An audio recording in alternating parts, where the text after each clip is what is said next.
ମାୟା ଲେଖକ ଦେବବ୍ରତ ଦାସ ପଢ଼ି ଶୁଣାଉଛନ୍ତି ପ୍ରକାଶ ଚନ୍ଦ୍ର ରାଉତ।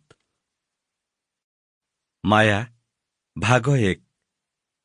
କେହି ଜଣେ ପୁଅ ଅଛି କି ଯାହାକୁ ଜୀବନଠୁ ପ୍ରେମ ଏବେ ବି ବଡ଼ ଦିଶେ? ରାତି 11:45 ଫୋନ୍ ରିଙ୍ଗ ହେଲା। ହ୍ୟାଲୋ ମାୟା। କୁହ। ଗୋଟେ କଥା ପଚାରିବି? ହଁ ପଚାର। ହେଲେ ସେଇ କଥାଟା ଛାଡ଼ି ଆଉ ଯାହା ପଚାରିବାର ଅଛି ପଚାର। ଅନେକ ଥର ମରିବାଠୁ ଥରେ ମରିଯିବାକୁ ଆତ୍ମସୁରକ୍ଷା କୁହାଯିବ ନା ଆତ୍ମହତ୍ୟା? ଏମିତି କାହିଁକି କହୁଛ ସୁଶୀଲ? କେତେ ଥର ରାଣ ଦେଇ କହିଛି ଏମିତି କହିବନି ବୋଲି। ମୋ ରାଣ କାଟୁନି ନା ତୁମକୁ? ହଁ, କାହିଁକି ବା ଆଉ କାଟିବ? ଏବେ ତ ମୁଁ ତୁମର କେହି ବି ନୁହଁ। ତୁମେ ଆଉ ମୋ ରାଣ କାହିଁକି ରଖିବ?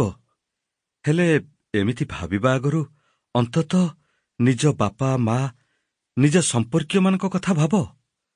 ତମେ ଏମିତି କାମ କଲେ ସେମାନଙ୍କର କ'ଣ ହବ ଏ କଥା ଥରେ ଭାବିଛ?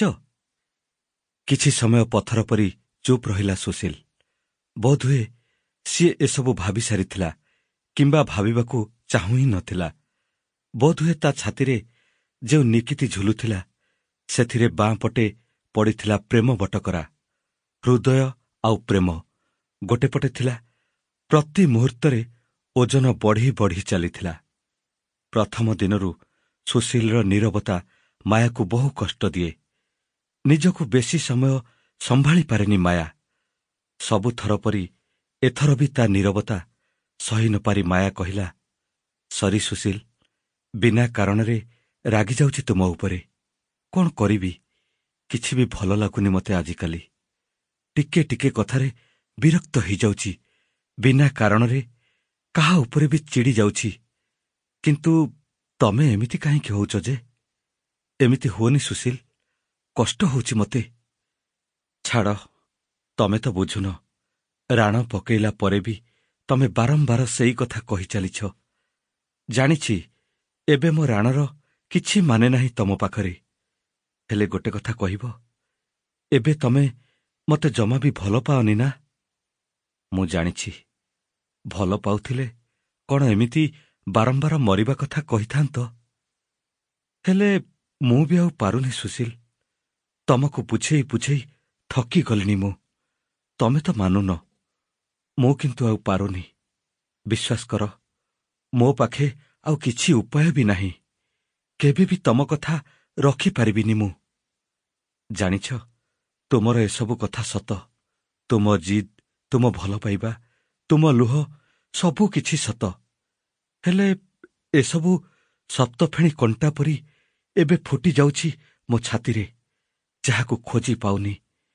ଅଥଚ ସେସବୁ ରୁଗ୍ ରୁଗ୍ ହେଇ କଷ୍ଟ ଦଉଛି ସବୁବେଳେ।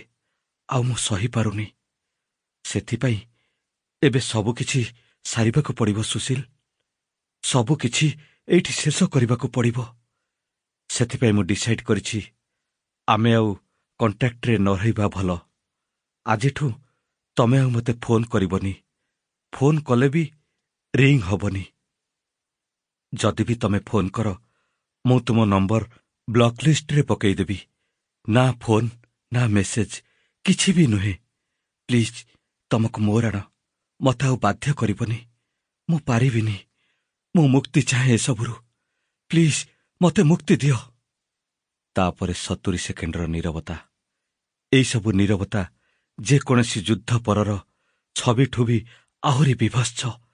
ଏ କଥା କେବଳ ଆଉ କେବଳ ସେ ହିଁ ଜାଣିଥାଏ, ଯାହା ଦେହରେ ଏମିତି ଗୋଟେ ଗୋଟେ ନୀରବତା ବିଷ ପରି ଚଅଁରି ଯାଇଥାଏ।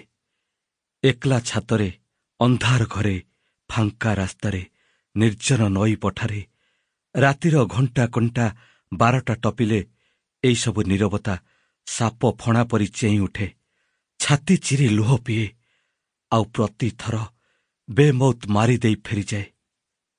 ସେଦିନ ଅନେକ ରାତି ଯାଏ ସୁଶୀଲ ତା ଡାଏରୀରେ କିଛି ଲେଖାଲେଖି କରୁଥିଲା ବୋଧହୁଏ।